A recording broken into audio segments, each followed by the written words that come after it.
tout de suite, je vous donne rendez-vous sur Télé Nantes pour un numéro de Najda à la fois désaxé et déjanté entre festival et musique. A tout de suite sur Télé Nantes.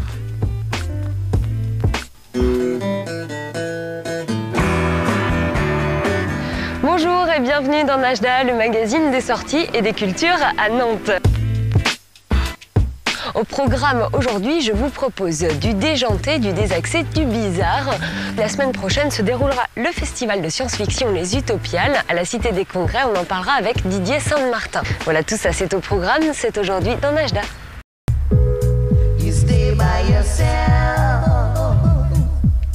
Les Utopiales, c'est le temps d'un week-end prolongé, un festival de science-fiction, des récits fantastiques, fantasmagoriques inventés qui prennent place sur différents supports, bandes dessinées, films, mais aussi bouquins. Didier Saint-Martin au départ est journaliste, mais il est également auteur.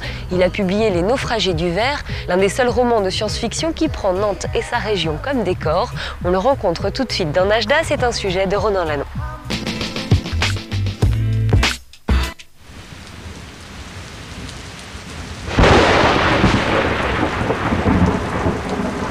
Tremblay nantais, votre ville va bientôt être rayée de la carte. C'est en tout cas ce qui se passe dans Les Naufragés du Verre, un roman de science-fiction sorti de l'imagination de ce journaliste nantais. En fait, c'est un bouquin que j'ai commencé à 13 ans. Très loin en fait. Ah, il vient de très loin, ouais. Il était temps que je le sorte. Hein. J'ai mis presque 30 ans à l'écrire. C'est maladif, enfin, c'est pas... Non, c'est vrai, c'est comme une maladie, c'est quelque chose, et il faut que vous l'exprimiez parce qu'il est en vous, et vous avez tous ces trucs qui vous arrivent dans la tête, vous vous promenez dans la rue de Nantes, et puis vous voyez les murs qui sont en train de se faire attaquer par des plantes, vous êtes place Royale, il y a tout qui est envahi avec des espèces de machins qui vous attaquent, mais vous l'avez en vous, quoi. Vous dites, il faut faire partager ça. Non, Didier Saint-Martin n'est pas fou, c'est juste un auteur qui a gardé une âme de gosse et qui adore jouer à se faire peur. Le thème, c'est la nature en révolte contre la démesure de l'homme. Comme on peut s'y attendre, elle n'est pas vraiment contente. Et tout ça, là, tout ce décor, d'un seul coup, va être complètement envahi. Une partie des bâtiments va être détruite. L'évacuation de Nantes est inéluctable. Moi, je conseillerais à vos éditeurs de partir en vitesse. Alors, prenez vos clics et vos claques, car c'est ici que ça se passe. Les Naufragés du Verre est même le seul roman de science-fiction dont l'action se déroule à Nantes. Et il s'en passe des choses, le château, la cathédrale, rien n'est épargné par l'avancée inexorable de la mystérieuse molécule tueuse. Ils étaient dans le quartier Bouffé, là. Fred venait de poser la main sur une sorte de gélatine verte, gluante et flasque qui suintait sur toute la façade extérieure de l'immeuble. Non mais t'as vu, on dirait une algue, c'est immonde, c'est tout visqueux et en plus ça pue. Si ce truc est aussi vorace que la molécule tueuse, Nantes va bientôt être rayée de la carte.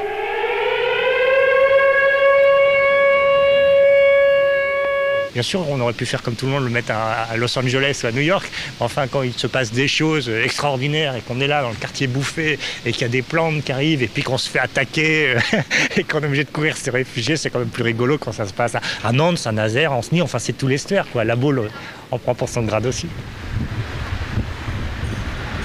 Vous sentez ce vent là, c'est pas un vent normal, hein.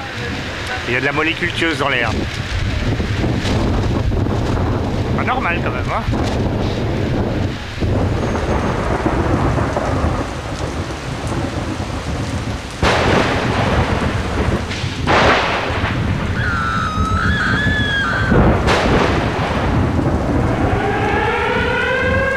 Waouh, la Tour de Bretagne ne restera pas debout.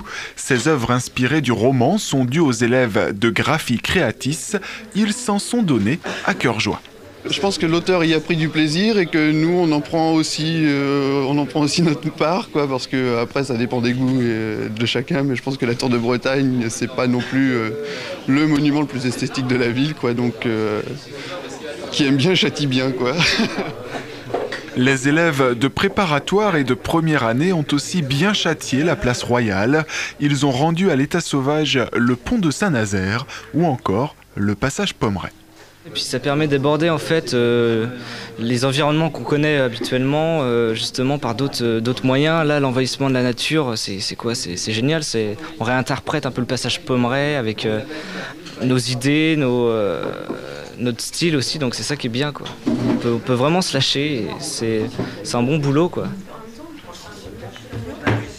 Ouais, c'est rigolo parce qu'en fait au départ on a un peu tout dans la tête. Alors déjà on est content de le sortir sur papier, puis d'un seul coup ça devient une image. Non, ils ont du talent, c'est bien. Hein. Beaucoup de liberté aussi dans ces œuvres qui seront exposées aux Utopiales. Donc nous avons participé du 10 au 13 auprès des grands parce qu'il y a des très grands noms qui sont au Festival Science-Fiction. Donc ce n'est pas qu'un travail fictif, c'est un travail avec un aboutissement qui est une exposition, voire peut-être pour certains des contrats, on ne sait jamais, d'illustration et se faire connaître l'école et les élèves. Profitez-en, la Cité des Congrès est encore debout. Rendez-vous donc aux Utopiales pour voir ses œuvres et rencontrer un Didier Saint-Martin sous chlorophylle. Vous pourrez découvrir les planches de Didier Saint-Martin le week-end prochain aux Utopiales et on vous reparlera de ce festival dans Majdac.